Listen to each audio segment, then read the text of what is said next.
You pick up your phone to check one notification. 40 minutes later, you're 3 apps deep, scrolling something you don't even remember opening. You didn't sit down and decide to lose 40 minutes of your life to nothing. Nobody does that on purpose. It just happens.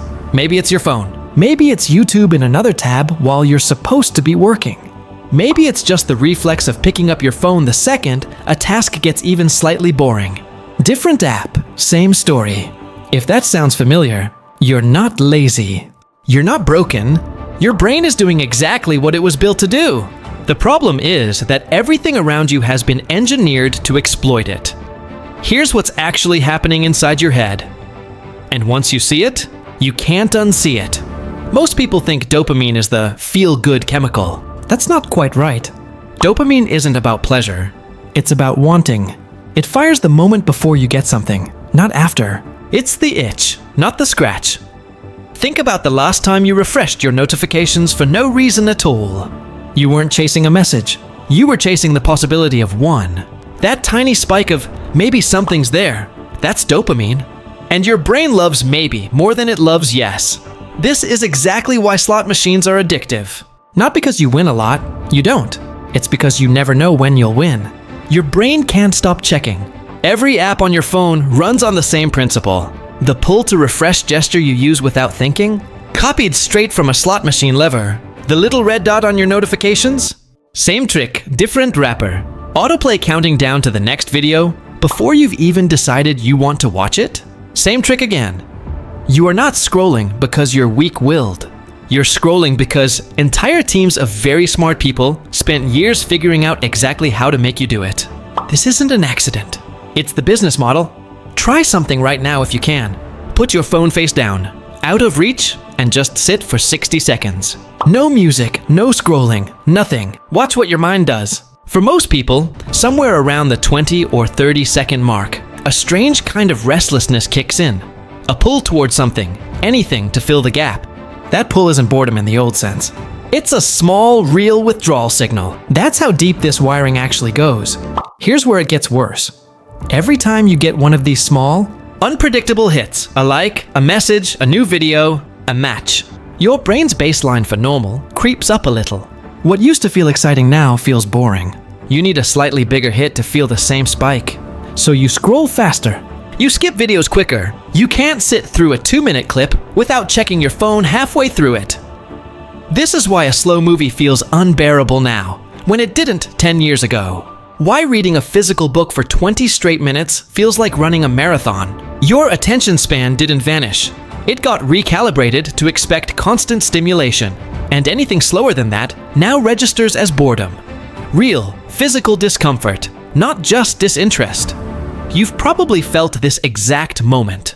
You sit down to do actual work, write something, study, plan your day. And within 3 minutes, your hand is already reaching for your phone. You didn't decide to check it. Your hand just went there on its own. That's not a discipline problem. That's a wiring problem, and it doesn't stay contained to your phone. This same craving for stimulation bleeds into everything else. Sit down to study for an exam, and your notes suddenly feel unbearably slow, even though the material hasn't changed. Only your tolerance for stillness has. Sit through a work meeting, and your leg starts bouncing. Your hand drifts to your pocket, even though nothing about the meeting is actually boring. It's just quiet. Stand in a queue for 2 minutes, and it feels like 10, because 2 silent minutes with nothing to consume now registers as almost unbearable. Lie down to sleep, and instead of drifting off, you reach for just 5 more minutes of scrolling, which quietly turns into 40.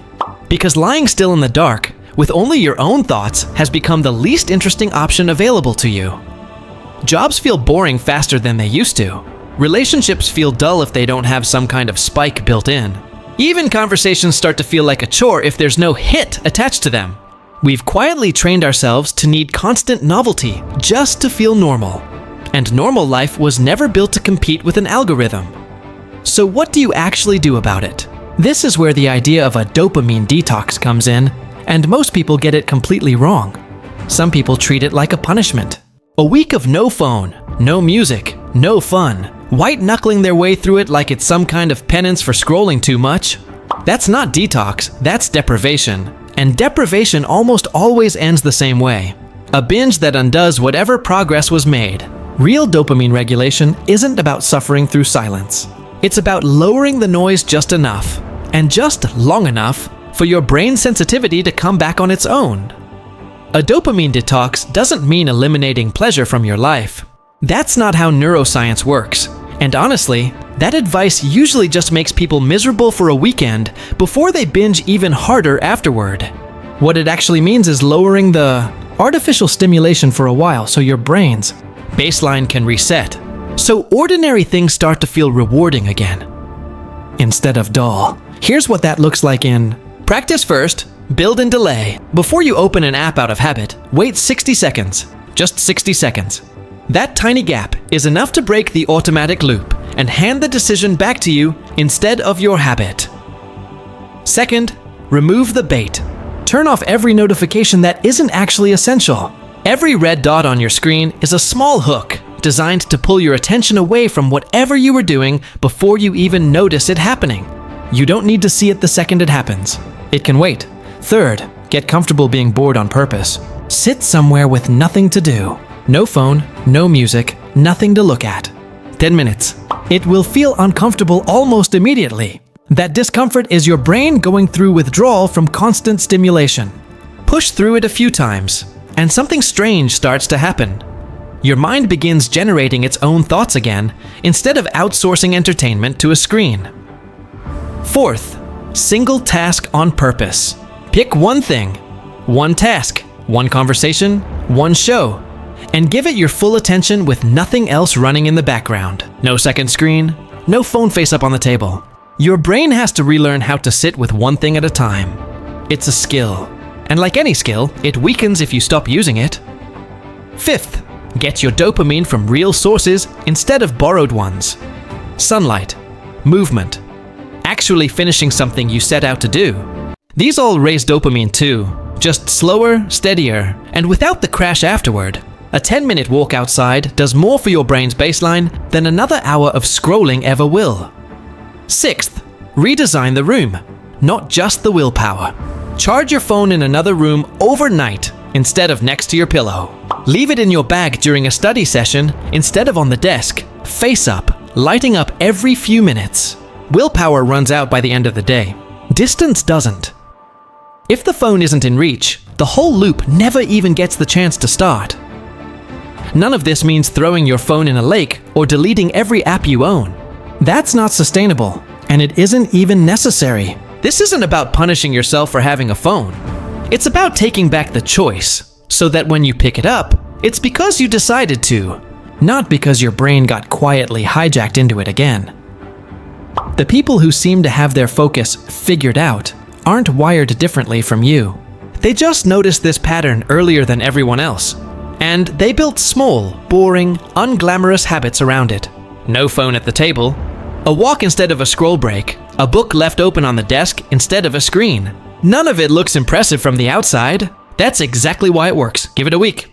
Not perfectly. You will slip, and that's fine. Just notice, each time, the moment your hand starts moving before your mind decided anything. That's the tell. That's where the entire pattern lives. So the next time you catch your own hand reaching for your phone before your mind even made the decision, pause right there. That pause is the whole game. That's the exact moment you take the wheel back from a habit that was engineered, quite deliberately, to think for you instead. Your brain isn't broken. It's just been hijacked.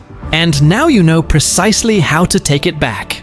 If even one part of this hit close to home, that's exactly why this channel exists. One honest pattern at a time.